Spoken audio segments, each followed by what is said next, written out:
현지 시간 월요일 뉴욕 증시는 긴축 우려가 과도하다는 반발 매수 속에 반등했습니다.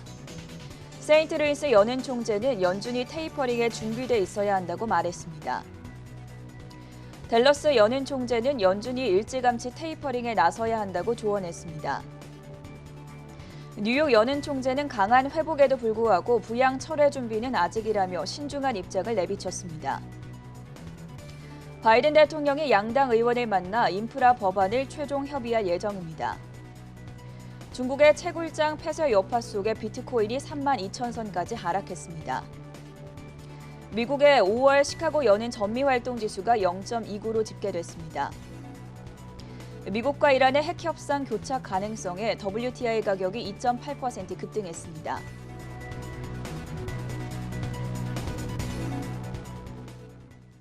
네, 시청자 여러분 안녕하십니까? 화요일 글로벌 이슈 투데이의 전세원입니다. 현지 시간 월요일 뉴욕 증시 3대 지수가 강하게 상승한 하루였습니다. 기분 좋게 한 주를 출발했는데요. 지난주에는 다우지수가 주간 기준으로 3.5% 급락하면서 최악의 한 주를 보냈다는 평가가 나왔었는데 오늘은 다우지수가 580포인트 넘게 반등에 성공하면서 지난 3월 5일 이후에 1일 상승폭으로는 최고의 하루를 보냈다는 평가가 나왔습니다. 여기에 기술주 중심의 나스닥 지수도 0.8% 정도 강세를 기록했는데요. 다만 오늘 아마존과 테슬라, 엔비디아 그리고 넷플릭스가 약세를 보이면서 상승폭이 그다지 크지는 않았다는 분석입니다. 먼저 자세한 글로벌 마감 시황 박곤 외신캐스터가 준비하고 있습니다.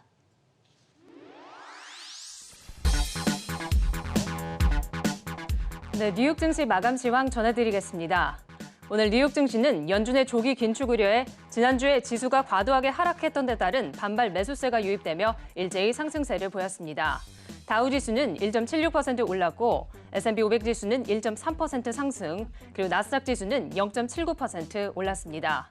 연준이 예상보다 일찍 금리를 올릴 가능성을 시사함에 따라 지난주에 큰 낙폭을 기록했던 상품 종목들이 오늘장에서 반등하며 주요 지수의 상승을 이끌었습니다.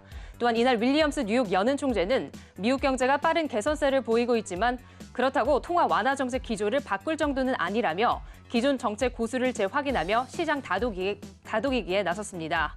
이에 따라 특히 지난주에 크게 하방 압력을 받았던 에너지와 소재주, 그리고 은행주들이 오늘장에서 반등했고 항공주와 크루즈 등의 경기 민감주들도 일제히 상승세를 보였습니다. 한편 이날 발표된 5월 전미 활동지수는 전달의 마이너스 0.09에서 0.29로 상승 반전하며 플러스로 돌아섰습니다. 업종별로 자세히 살펴보면 오늘장에서는 전 업종이 상승세를 보인 가운데 특히 에너지와 금융, 그리고 산업재가 크게 오르며 좋은 흐름을 보였습니다. 종목별로도 보겠습니다. 이날 S&P 에너지 섹터가 3% 이상의 상승세를 보인 가운데 엑슨모빌은 3% 넘게 올랐고 쉐브론은 2%대, 그리고 옥시덴탈 페트롤리움은 5% 넘게 올랐습니다. 다음으로 빵주도 보겠습니다.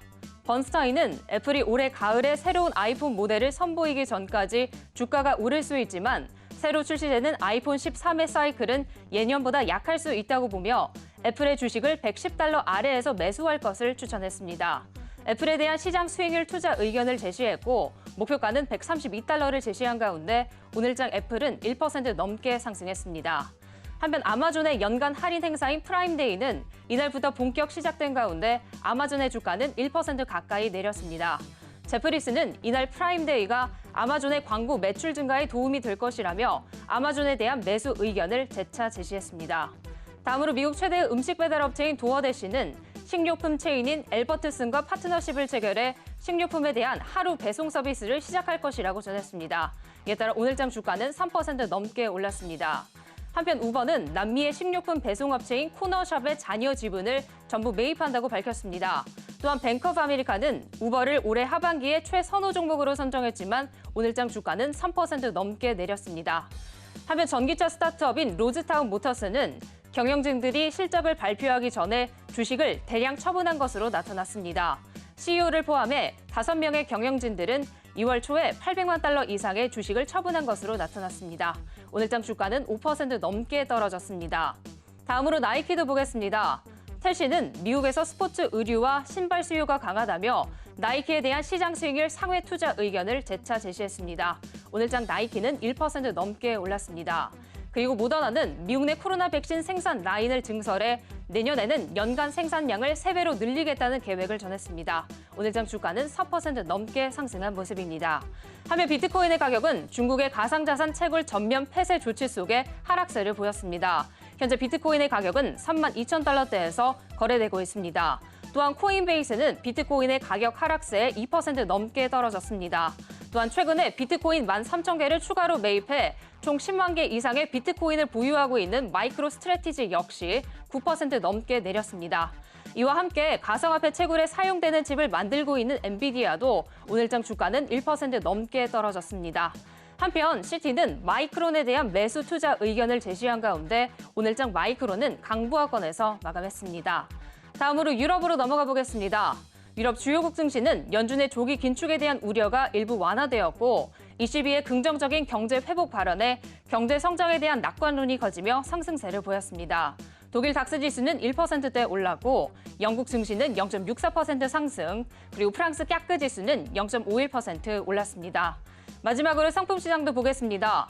국제유가는 달러가 2개월 내 최고치에서 하락세를 보였고 이란과 미국의 핵 협상 교차 가능성에 상승세를 보였습니다. 이란 대통령 선거에서 강경파가 대통령으로 당선되면서 이란의 핵 합의 가능성은 더욱 불투명해졌습니다.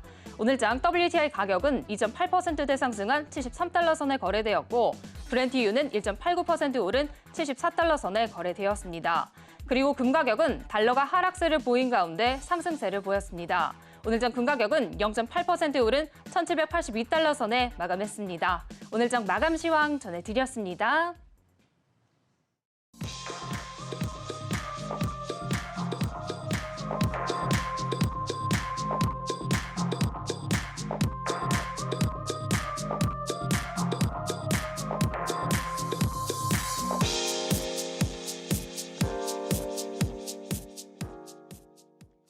세계 각국의 이슈로 투자자의 든든한 하루를 보장해드리는 글로벌 이슈 투데이 시간입니다. 오늘의 첫 번째 뉴스 화면 통해서 체크해 보겠습니다. 경제 지표 및 연준 위원들의 발언들 먼저 분석해 볼 예정인데요. 미국 연준 인사들이 또다시 매파적인 색채를 드러내지 않았습니까? 네, 맞습니다. 오늘 뉴욕 증시는 특히 주요 경제 지표와 방금 말씀하신 연은 총재들의 발언에 주목했는데요.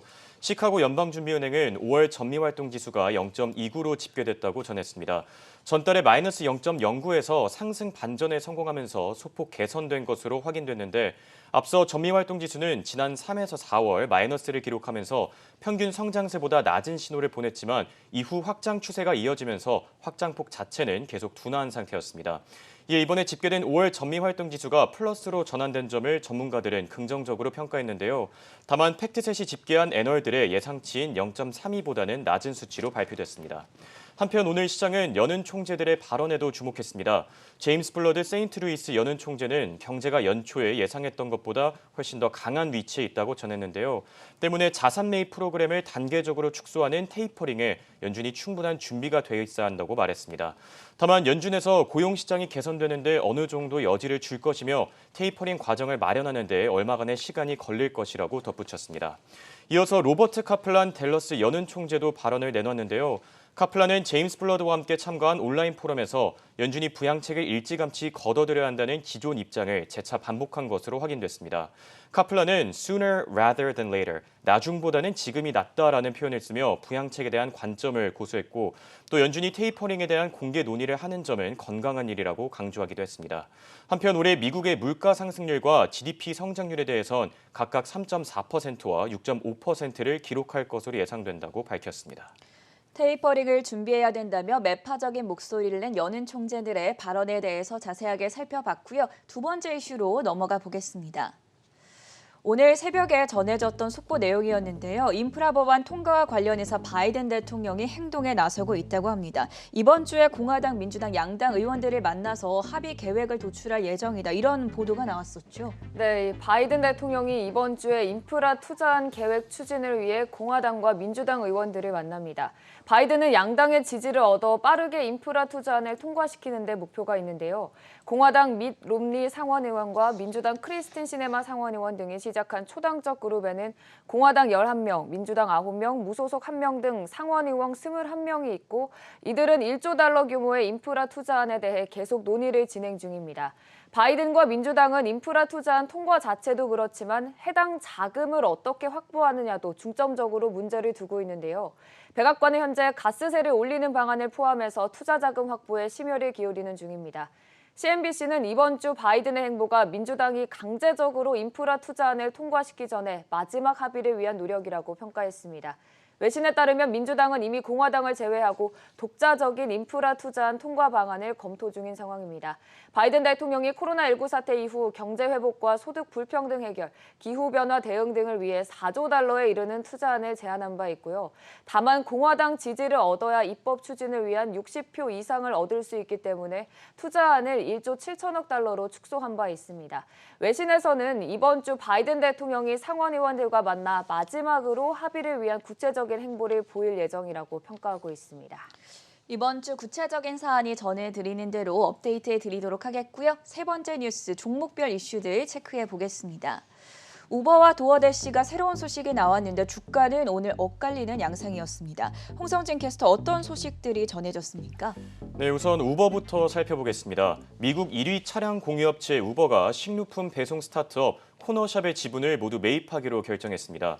CNBC에 따르면 현지 시간 21일 우버는 이번 조치로 인해 남은 잔여 지분인 47%를 모두 사들인다고 밝혔는데요. 지난 2019년 코너샵의 53%를 이미 인수한 만큼 이번 결정으로 향후 코너샵의 경영권을 모두 확보할 것으로 분석됩니다. 코너샵은 멕시코에 본사를 둔 온라인 식료품 배송업체입니다. 현재 칠레, 페루, 브라질 등의 국가에서 주문을 받아 인근 슈퍼마켓이나 약국과 식품 소매점으로 식료품을 배달하고 있는데요. 전문가들은 코너샵 전량 매입이라는 우버의 결정이 사업 다양화라는 비전을 대내외적으로 입증하기 위해 내렸다고 평가했습니다. 현재 우버는 핵심 사업 분야인 차량 호출에서 뚜렷한 수익을 거두지 못하고 있는데 이번 인수로 인해 우버가 사업 영역을 확장하기 위해 적극적인 투자를 시도하고 있음을 보여주겠다는 뜻으로 풀이됩니다.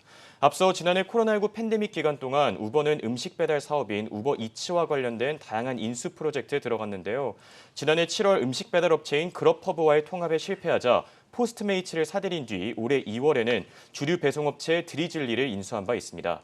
반면 비용이 많이 드는 교통부문 사업은 적극적인 매각에 나서고 있는데 지난해 전기자전거 공유회사 점프를 판 이후에 작년 12월에는 자율주행과 항공택시 사업 부분을 경쟁사들에게 매각한 것으로 알려졌습니다. 한편 CNBC에 따르면 도어대시 역시 새로운 파트너십을 오늘 공개했는데요. 도어대시는 알버트슨과 약 2,000개 매장에서 제휴를 맺었다면서 향후 폭넓은 물류 네트워크와 알버트슨의 다양한 식료품을 활용해 고객들에게 필요한 원스톱 가게를 만들겠다고 밝혔습니다. 도어대시 오늘 이 같은 소식에 현재 3.51% 오른 173달러 선에 거래를 마감한 상태입니다. 우버와 도어대시 관련한 개별 종목들 이슈에 대해서 짚어봤고요. 네 번째 이슈 넘어가 보겠습니다. 오늘 비트코인 가격이 급락하고 있습니다. 중국발 악재의 하락세를 나타내고 있는 건데요. 비트코인 가격이 33,000달러를 하회한 것은 지난 6월 8일 이후 처음으로 지금 2주의 최저치를 기록하고 있죠. 강다은 캐스터, 오늘 비트코인 관련 소식 어떤 것들 살펴보면 좋겠습니까? 네, 아무래도 이 중국의 채굴 규제 악재를 극복하지 못하고 32,000달러대로 하락한 모습입니다. 추가 하락을 예고하는 데드크로스 현상이 발생하면서 최근 하락시마다 유입되던 저가 매수세도 사라진 모습인데요. 데드크로스는 시장에서 주가나 거래량의 단기 이동평균선이 장기 이동평균선보다 하향하는 것을 이르는 말입니다. 시장이 약세로 접어들었다는 신호로도 해석됩니다. 이 같은 가상화폐 시장의 급락세는 중국 관영 글로벌타임즈가 중국 비트코인 채굴장의 90% 이상이 문을 닫을 것으로 추정한 후에 벌어졌습니다.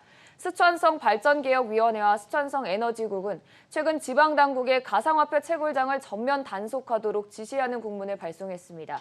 스촨성 내 가상화폐 채굴장 26곳을 20일까지 폐쇄하고 그 결과를 25일까지 보고하라는 내용이었습니다. 또 전력회사에는 가상화폐 채굴장의 전력 공급을 중단토록 했습니다. 실제로 비트코인 등 가상화폐 거래를 금지하던 중국은 지난달부터 가상화폐 채굴까지 몰아나겠다는 의지를 강하게 드러내왔는데요. 이미 네이멍구 자치구를 시작으로 칭하이성, 신장 위구르 자치구, 윈난성 등 행정구역이 가상화폐 채굴장 폐쇄에 나섰고요. 스촨성도 관내 가상화폐 채굴장을 모두 폐쇄했습니다. 중국인민은행이 또 알리페이 관계자와 일부 주요 은행 관계자를 소속해서 가상화폐 거래를 색출할 것을 지시한 것도 악재로 작용했다는 평가입니다. 또 짐 크레이머도 자신이 비트코인을 매도한 이유가 중국의 예측할 수 없는 규제 때문이라고 설명했는데요. 블룸버그 통신에 따르면 이 기사 속에서 비트코인이 2만 달러대 진입도 불가능하지 않다고 전했습니다. 또 다른 외신도 비트코인이 3만 달러를 지키지 못하면 앞서 봤던 데드크로스 현상이 더욱 심화할 것으로 전망했습니다. 실제로 코인 시장도 요동치고 있는데요. 비트코인은 현재 32,661달러 선에서 움직이고 있습니다. 특히나 이 도지코인 같은 경우에는 25% 떨어지면서 크게 하방 압력을 받고 있고 알트코인 시장은 더 크게 흔들리고 있는 상황입니다. 한편 마이크로 스트래티지는 최근 매수로 비트코인 보유 규모를 10만 개 이상으로 늘렸습니다. 마이크로 스트래티지는 이번에 또다시 13,000개의 비트코인 등 가상화폐를 추가로 매수하며 현재 10만 개 이상의 비트코인을 보유하고 있습니다. 보유액은 지금까지 30억 달러인 것으로 평가됐는데요. 그러다 보니 비트코인 하면 떼려야 될 수 없는 기업으로 자리 잡으면서 9% 넘게 하락하며 마무리했고요. 코인베이스 등 관련 비트코인 주가들이 모두 하방 압력 받고 있다는 점 확인할 수 있었습니다. 큰 출렁임을 보이고 있는 가상화폐 시장과 함께 관련주들 움직임까지 살펴봤고요. 마지막 뉴스까지 확인해 보도록 하겠습니다. 미국과 유럽연합이 공저에서 벨라루스에 대한 경제 제재를 단행했다고 합니다. 홍성진 캐스터, 특별한 이유라도 있었습니까? 네, 그렇습니다. 미국과 영국, 유럽연합을 비롯한 국가들이 벨라루스에 대한 경제 제재 조치를 공동으로 발표했습니다. CNBC에 따르면 이번 조치는 벨라루스 정부 당국자들이 현재 민주주의를 억누르고 있다는 명목하에 이뤄진 것으로 전해졌는데요. 이번 경제 제재 조치로 인해 앞으로 벨라루스 정부 당국자 16명과 기업 5곳에 대한 출국 금지 및 자산 동결이 시행될 것으로 확인됐습니다. 현재 제재 대상에는 대통령 공보비서관과 의회 의장 등 루카셴코 대통령의 측근들과 국방, 항공, 교통부처 당국자 등이 포함됐는데요. 이 외에도 작년 8월 대선 이후 평화적 시위를 탄압하는 데 관여한 혐의를 받는 기관과 개인들도 이름을 올린 상태입니다. 한편 미국과 유럽연합은 이번 공동성명을 통해서 루카셴코 정권의 인권, 기본적 자유, 그리고 국제법에 대한 지속적인 공격에 대해 깊은 우려를 표명하고 있다고 밝혔는데요. 유럽연합은 현재 조치에 그치지 않고 보다 광범위한 추가 경제 제재를 주중에 논의할 예정이라고 강조했습니다. 현재 전문가들은 벨라루스가 유럽 시중은행의 대출과 신규 대출 금지에 의존하고 있는 만큼 유럽연합 투자자들의 유가증권 거래나 단기 채권 매입 금지가 벨라루스 경제에 큰 타격을 줄 것이라고 전망했습니다. 한편 이와 관련해 영국 외무부 역시 입장을 밝혔는데요. 석유 제품을 수출하는 BNK 영국 지사에 대한 규제는 정권의 주요 재원 중의 하나로 향후 상당한 영향을 미칠 것으로 예상한다고 전했습니다. 네, 홍성진 그리고 강다은 외신캐스터와는 여기서 인사드리겠습니다. 수고하셨습니다.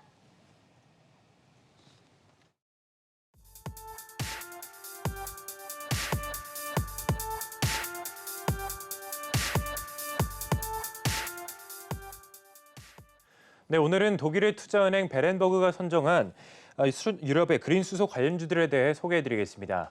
최근 친환경 에너지에 대한 시장의 관심이 커지면서 그린 수소에 대한 열기도 뜨거운데요. 베렌버그는 그린 수소 관련주를 포함해 친환경 에너지 수혜주 6개 종목을 선정했습니다.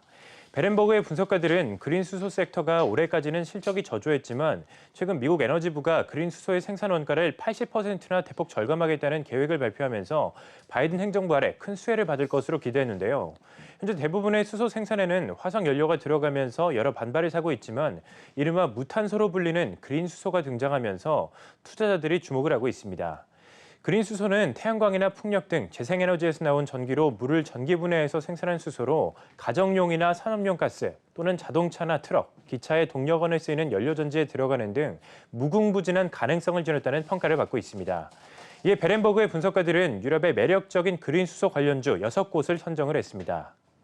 첫 번째는 노르웨이의 수소 탄소 포집 업체 에이커 카본 캡처입니다. 베렌버그는 에이커 카본 캡처에 대해 향후 탄소 포획과 저장 관련주가 큰 성장을 볼 것이라며 현재 주가 수준이 매력적인 매수 위치라고 평가를 했는데요. 이어 이 기업은 이 분야에서 선도적인 기술력을 보유하고 있으며 급성장하는 시장에서 유일한 순수 상장 기업이라고 소개를 했습니다. 다음은 덴마크의 풍력 터빈 제조업체 베스타스 윈드 시스템즈입니다. 베렌버그는 베스타스 윈드 시스템즈에 대해 시장 점유율이 높고 수익률이 강하기 때문에 지금 주가가 매력적인 진입점이라고 생각한다라고 분석을 했는데요. 이어 베스타스가 곧 출시하는 신제품을 통해 경쟁사들보다 우위를 점할 것으로 기대되고 장기적인 관점으로도 신뢰도가 높다라고 덧붙였습니다. 베렌버그는 이 밖에도 4개의 기업을 더 꼽았는데요. 향후 리튬이온 배터리를 대체할 솔리드 스테이트 배터리 기술을 개발하는 영국의 재료과학 전문업체 일리카와 프랑스의 수소 저장 시스템 전문업체 맥피, 노르웨이의 수소 연료 공급회사 넬, 그리고 스페인의 태양광 업체 솔라리아 에너지아를 주목해야 한다고 소개했습니다. 최근 서학 개미들이 미국을 넘어 유럽으로도 눈을 돌리고 있는데요. 오늘 소개해드린 유럽의 그린 수소 관련주들 장바구니에 담아보시면 좋을 것 같습니다. 계속해서 다음 이슈는 전가은 캐스터가 전해드리겠습니다. 최근 시장이 다시 성장주에 주목하면서 소형주들이 다소 주춤한 상태인데요. 제프리스는 이때 저가 매수할 소형주들을 골랐습니다. 함께 알아보겠습니다. 네, 먼저 목록을 보시면 호텔 체인 메리어트와 발리스가 있습니다. 각각 고점 대비 주가가 23%, 30%가량 내려 저렴한 상태입니다. 또 올리스 바겐 아울렛과 자동차 소매업체 리시아 모터스 두 회사도 각각 고점에서 주가가 17%, 30%가량 내려 있는 상태입니다. 제프리스는 백화점, 콜스에도 주목을 했습니다. 이 콜스는 지난 분기 동안 매장 판매가 2배나 뛰었고 온라인 매출도 14% 올랐습니다. 이렇게 지난달 판매 호조를 기록하면서 올해 실적 전망치를 상향한 바도 있습니다. 그럼에도 현재 주가는 고점에서 20% 정도 내린 저렴한 상태입니다. 네, 제약회사 파시라 바이오사이언스, 또 살균과 미생물 시험 관련한 의료기기 업체 소테라 헬스, 주택의 문과 창문을 제조하는 기업인 PGT 이노베이션스, 이 제프리스는 이 세 기업 역시 반등할 거라고 보고 있습니다. 마지막으로는 글로벌 중개기업인 인터랙티브 브로커스를 선호한다고 말했습니다. 최근 사람들의 소매 투자 활동이 활발했는데도 현재 주가가 고점보다 20% 아래에 있다며 올 하반기로 갈수록 반등할 종목이라고 보고 있습니다. 특히 인터랙티브 브로커스에서는 올 여름부터 가상화폐 거래를 자사 플랫폼에서 시작할 예정인 점도 참고하시기 바랍니다. 지금까지 제프리스가 고른 반등할 소형주들을 알아봤습니다. 화요일 아침 글로벌 이슈투데이가 준비한 시간 여기까지고요. 저희는 잠시 후 6시에 굿모닝 투자의 아침으로 돌아오겠습니다.